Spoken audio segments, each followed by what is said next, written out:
Portions of this program are brought to you by Smith Garner. Real lawyers, real experience, real results. Smith Garner, the experience you need, the attorneys you want.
Good evening, ladies and gentlemen. I'm Stan Smith, and I'm here with Athletic Director and Head Football Coach at Dublin High School, Coach Roger Holmes, and this is the Dublin Fighting Irish Coaches Show. And Coach, welcome to the show. And now the Dublin Irish begin the second season. It's here. We're excited to be a part of it, Stan. We're excited that we've had a good enough season to be hosting first round of the state playoffs here on Friday night at 7:30. There's been a lot of questions. For some reason, I think Max Prep's national website had the game listed for Saturday. Well, it's a Friday night game, first round of the state playoffs, and we'll be here in the Shamrock Bowl again hosting the Harlem Bulldogs. And we hope that we will have a crowd Friday night, but I think I told you when I walked in this morning, I had my 40th law school reunion Friday night, and I missed the game. Well, we got home early enough for me to watch the Channel 13 Friday night football show, and I expected that Dublin and Washington County would be featured on the show, which they were. But as I sat down and began to watch the Dublin highlights, the highlights got through a portion of the first half. It wasn't pretty then. And then the TV blacked out. And I tried to work on the TV to make it come back on and wasn't able to, so I didn't know the score of the game. But I was a little distraught, to say the least, because it looked like Washington County was going to dominate the game very early. And lo and behold, when I get up Saturday morning, I see that Dublin won, and it was a pretty convincing win. Stan, the first half, first drive for us, we had a couple delay of game penalties. We had a holding penalty. We did just about everything we could to shoot ourselves in the foot. And I guess early into the second quarter, Washington County is up 14-0, and it's not pretty. And we kind of got settled down. Actually, we had a, 3rd and 12. And we ran a pass play, a shuttle pass, a Utah pass that we've put it in this year, and we've only used it a couple of times, and both times we've used it. It's been close, but it just hadn't hit. Well, the other night it hit, and Tyler Strickland went 85 yards with the score, and that kind of got some momentum going, got us going. Our defense got to stop. We get the ball back and moving it again with some regularity, 5, 6, 7 yards a carry, and things are looking pretty good. And Jermaine Cooley had a fumble, which they recovered and stopped the drive. That's a tough pill to swallow because, you got some momentum. Well, Washington County, kind of the old saying, after a turnover, they were going to go for the juggler. They throw one down the middle, and Rodriguez Martin, our quarterback, picks it off and returns it back for about 25 yards. We end up scoring, going to the locker room. It's 14-14 at the half. So we get back in it. We come in the second half. We made a couple of adjustments on offense, made a couple adjustments on the defensive side, and we went out and our defense shut them down the whole second half. And offensively, we were able to move the football, stick a couple more touchdowns in. We got out with a 26-14 win. I think probably from the offensive standpoint, Rodriguez Martin had a good night for us. He was 1 for 3 throwing, but we had the 85-yard touchdown pass. Cortavius Mitchell had the 70 yards or so rushing with a touchdown run, a couple of crucial runs in there. Coach Rodriguez Martin also ran for about 70. He made 8 tackles on defense. He had an interception on defense. So Rodriguez had a tremendous night, as well as a lot of people. But, you know, I think defensively the thing that stands out the most is Washington County on third downs, which our guys, you know, we kind of call that the money down. That's the big down. And Washington County was 0 for 11 on third down conversions. They were 2 for 4 on fourth down. So it was a very good night defensively, a very solid night offensively. Kicking game was productive. It wasn't phenomenal. We did miss an extra point. We got our original kicker back, and he did some good things the other night, but we did pull an extra point. And that was we had to chase then, you know, to get back to that even number after we missed it. We missed a 2-point conversion. But all in all, you know, I think we were able to get out of it certainly where we needed to be. It secured a second-place finish for us in the region and a home playoff game. And as we move forward, we'll talk about the playoff and maybe talk about the mini playoff they had yesterday a little bit. All right. Well, we're going to be right back, ladies and gentlemen. And again, pay attention to the sponsors when we break for commercials, because these are the folks that support the kids of this community. And we'll be right back. In 2011, we had a really bad snowstorm, and we were out of power for 6 days, and we couldn't find a hotel to go to that would accommodate the family and the dog. We lost hundreds of dollars worth of steak and hamburgers and things like that that we had in our freezer downstairs. And once Hurricane Sandy hit in this area, it was very, very traumatic for everybody. But thanks to the Generac 20 kilowatt generator that we have, we barely noticed it. We have heat, we have air conditioning, we have all of it. The world around us was very chaotic, but in our home, we felt very safe and secure. I'd be more than happy to buy it again. You know, it's one of the best investments I've ever made in this house. Don't ever get caught in the dark again. Call the City of Dublin Natural Gas today. 0% financing, and we'll just add it to your bill. The City of Dublin Natural Gas, the smart choice. First Lawrence Bank invites you to experience banking at its best. Whether you have personal or business needs, we're a full-service bank big enough to handle all of your banking needs and small enough to provide you with that personal touch you've grown to expect from a community bank like First Lawrence Bank. Looking forward to your future? That's First Lawrence Bank in Dublin and Dexter. Member FDIC. Allen's Heating and Air is your licensed Amana equipment dealer. Trust Allen's Heating and Air to install and service your heating and air conditioning unit. Allen services all brands. With the purchase of a new Amana unit, you'll get a lifetime warranty on the compressor. Allen's Heating and Air. Call Sean Clark or any of his friendly staff at Allen's Heating and Air. Amana Heating and Air Conditioners. Last and last and last.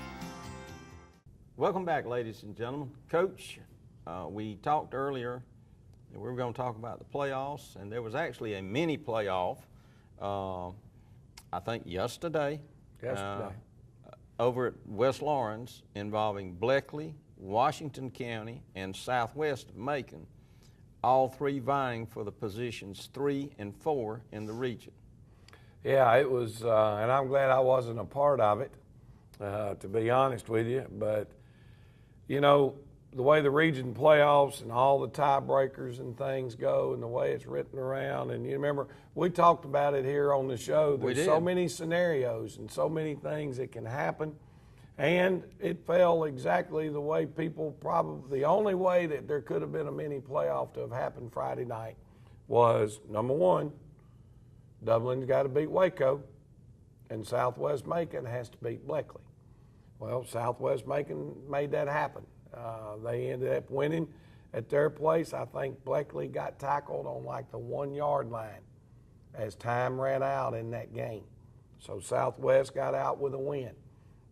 That meant that 3 teams, Bleckley, Southwest, and Washington County, were all tied with losses. They split. Bleckley beat Waco. Waco beat Southwest. Southwest beat Bleckley.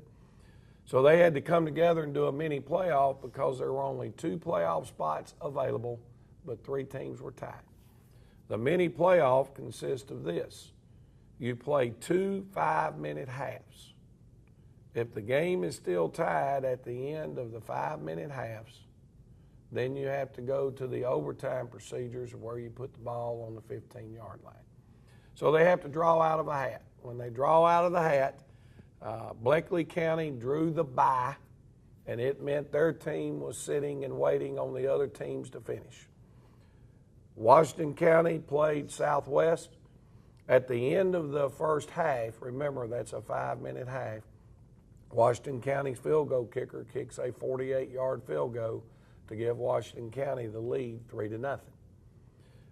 In the second half of the 5-minute halves, the ball on the 10-yard line with 3 seconds to go, when Southwest Macon throws a fade over into the corner of the end zone as time expires.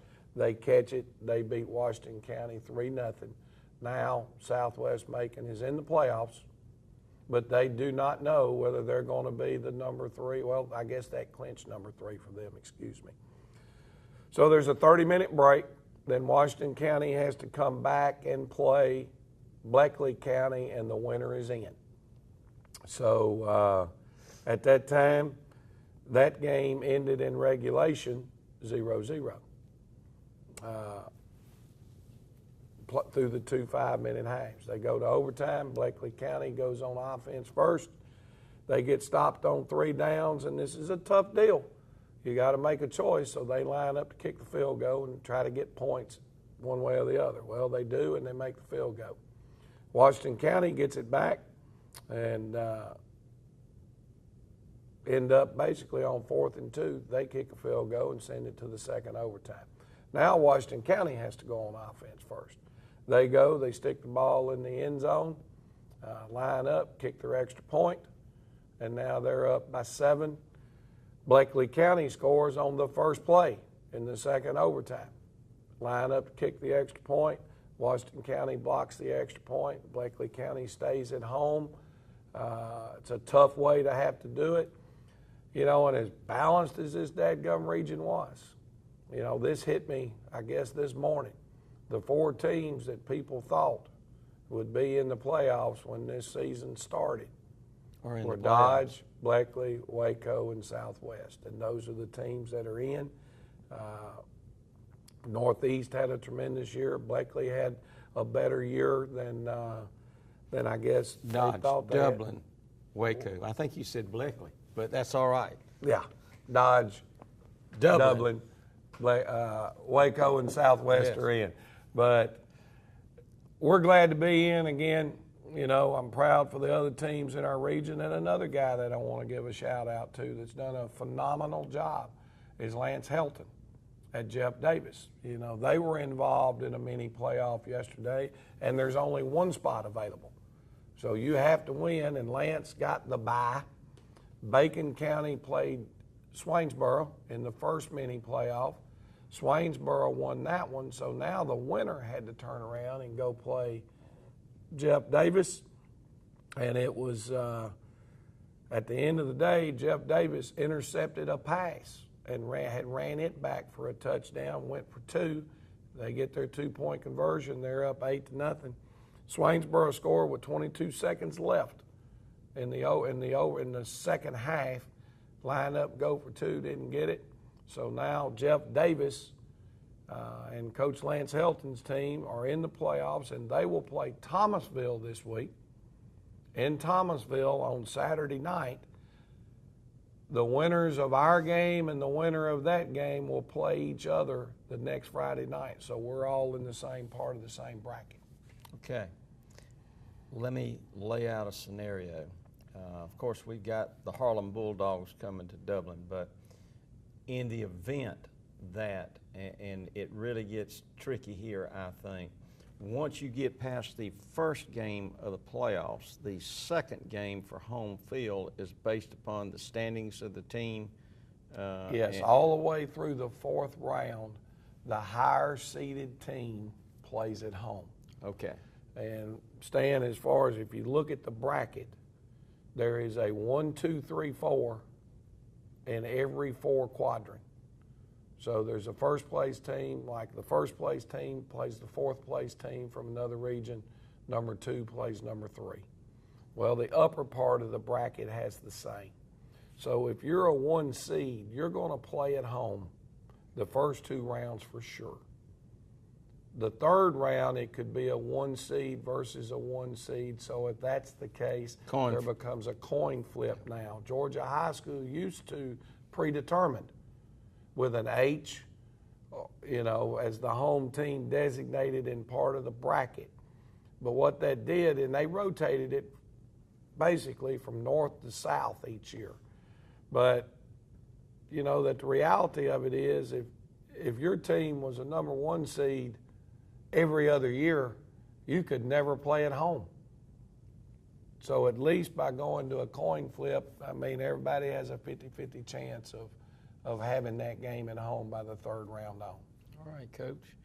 Well, we're going to take another break, and then we're going to come back and talk about first the game with the Harlem Bulldogs this Friday night at the Shamrock Bowl, and then maybe if we've got some time left, talk about some of the other matchups involving our region.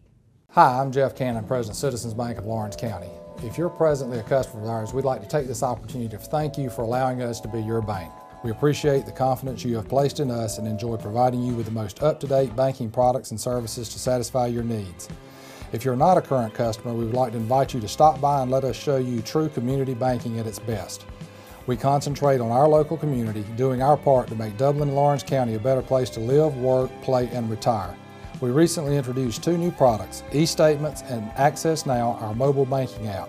Both of these products will help to make banking with us more convenient and will also help to provide you with a safer and more secure banking experience. So for all your banking needs, just give us a call or stop by and let us show you personal banking at its best. Citizens Bank of Lawrence County, member FDIC, and an equal housing lender. Hey, are you searching for a great used car, truck, van, or SUV? Head on over to Dublin Auto Sales, where the selection and value are sure to fit your budget. See Wayne Kemp, Bill Topping, Alan Fields, TJ DeRochi, or Freddie Cook today.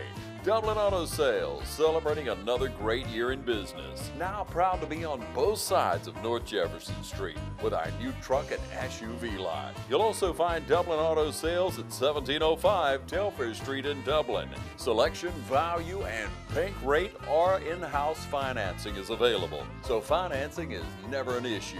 Dublin Auto Sales, if you're searching for a great used car, truck, van, or SUV, head on over to Dublin Auto Sales. Hi, I'm Christy Sims with Barry Walker Insurance Agency right here in Dublin, Georgia, your nationwide agent. I've spent the last 18 years at Geico Insurance in Macon, and I am so glad to be serving you here and all the people in Dublin. No matter what you need, I'm here to serve you with any of your insurance retirement needs, from your auto to your homeowners to your boat, RV, motorcycle, or pet. That's right, folks. Nationwide has been helping pet owners provide optimal veterinary care since 1982. So call me now and I will work hard to make sure that you and your family and all your pets are covered. I'm Christy Sims and I want to work for you. Always remember, Nationwide is on your side.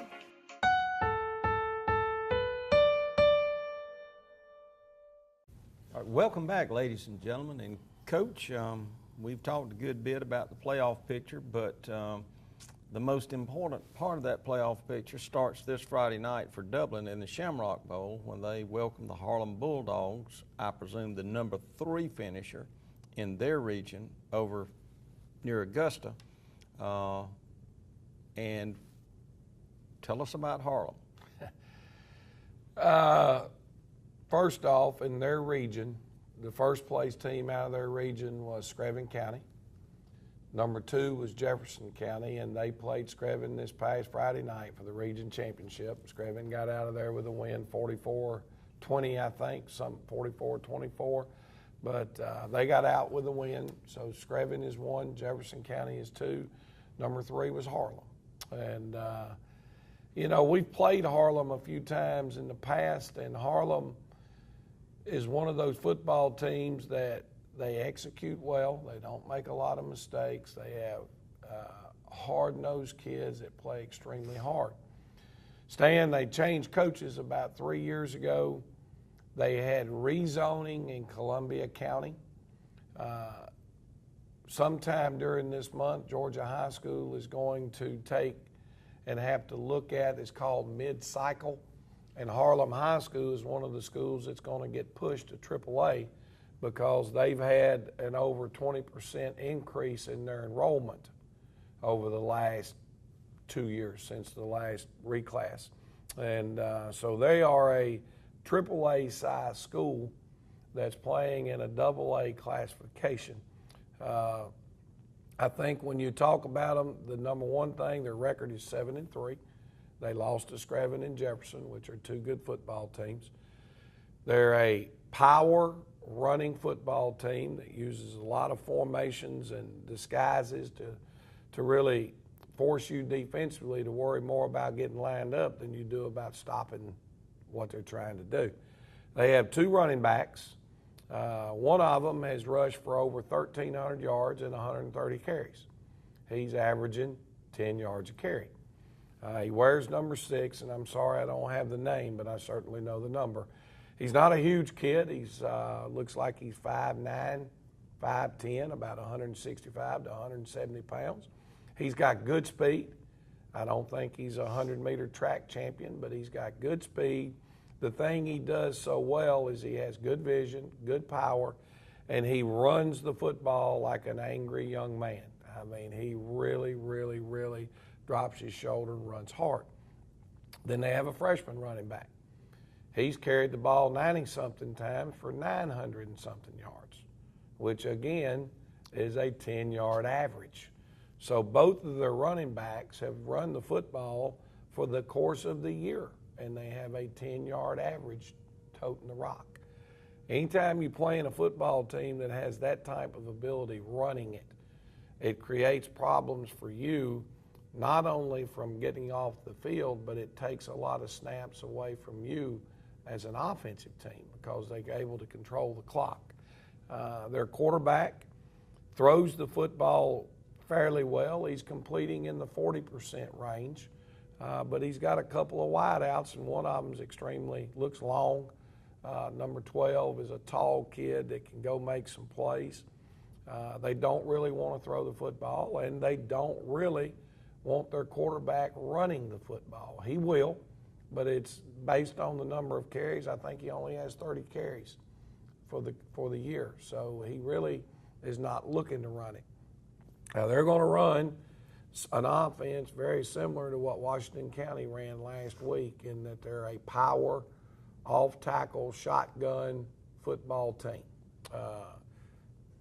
We'll have to be very physical, and we got to get aligned properly and tackle well. From a defensive standpoint, they're totally two-platooning, which I know a lot of people are doing that now, but again, they're sitting there with AAA numbers. They're at close to 1,100 students in that school now, and they're over twice the size of Dublin High School. Exactly, and they're they're running a 50 defense. They're slanting to the strength the majority of the time. They do blitz backers occasionally. They seem to be playing a cover 2 type secondary coverage. I think defensively, we've got to figure out a way to get the ball on the perimeter. And obviously, if we're able to do that, then maybe it'll open up some things for us on the inside. linebackers for them are aggressive and run to the ball very well. And, you know, those two outside linebackers in that 50 defense, I guess, which now for the new guys, that's the 3-4. For us old guys out here, the 50 defense is what everybody's calling the 3-4 now. But, you know, nobody wants to be a defensive tackle. So they just changed the name of the defense, and the defensive tackles are now defensive ends. And that defensive ends are now called outside linebackers. It just makes everybody happier about where they're playing. Kicking game, they've got a good kicker. Now, they have had some problems covering in the kicking game. So they're doing a lot of things of squib kicking the ball and kicking it on the ground and those type things, trying to eliminate kickoff returns. And, you know, when you get in the playoffs, kicking game magnifies drastically. Very much so. Because teams with good kicking game have an advantage. So for us, that's been an area that we haven't been as consistent in as we need to be. Hopefully, with the kicker getting back last week and getting some game time back under his belt, we can get that part smoothed out and be a better football team in the kicking game, because it's playoff time in Georgia. I understand, and it is. And ladies and gentlemen, we are going to see you next week at the same time, but in the meantime, we want you to go to the Shamrock Bowl, 7:30 this Friday night, and cheer for the Dublin Fighting Irish.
You've been saying you want it, and now's the time to get it. Pool and patio furniture in style with fabrics you want, comfort and durability you deserve. You'll even save on accessories and add your own personal style. Peak season and telescope casual furniture, a new category of furniture made of superior quality marine grade polymer, will not crack nor separate in any outdoor environment, and proudly made in America. Come see the full line of pool and patio furniture at Mid-State Pools and Spas today, and bring home a colorful poolside with the original Pawleys Island Adirondack chairs. Visit our showroom today and see the complete line of lounge chairs for your pool, and see the selection of Louisiana grills, the wood pellet grill that bakes, roasts, braise, smokes, grills, sears, char grills, and barbecues. Anytime's a great time for a Louisiana grill, and now's a great time to save at Mid-State Pools and Spas, located on Veterans Boulevard in Dublin. Mid-State Pools and Spas. We know pools.